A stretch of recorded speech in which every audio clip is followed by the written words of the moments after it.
In this module, I'll demonstrate how to configure group chats in Microsoft Teams. So we have the general chat, and we are not utilizing the actual team component at this point.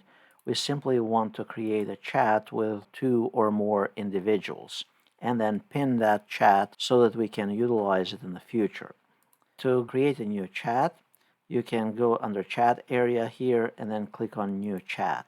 At this point, you can select a group or a tag, and let's say I want 2 or more individuals to join this chat.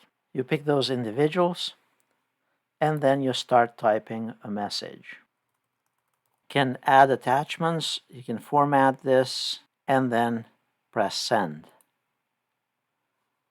So we have in this chat, we have the correspondence back and forth, the engagement of the various team members, and then on the left-hand side, we have this particular chat group.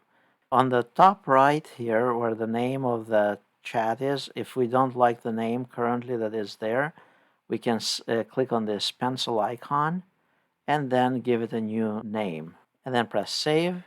Under Files, this will contain all the files that we have exchanged, and then we can add other apps to be used by this group as part of our discussions moving forward. Now, typically the new chats will be listed here on the left-hand side in the order that they were last used and under Recent, and then the top section there will be the pinned chats.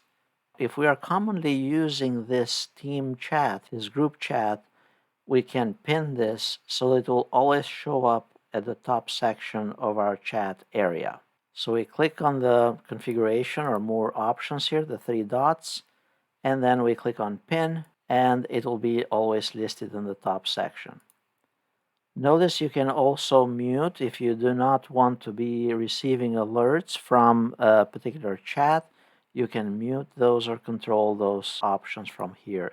Under the chat area, notice that you can also filter conversations by selecting only the unread chats or meetings or apps or anything happening within the chat module.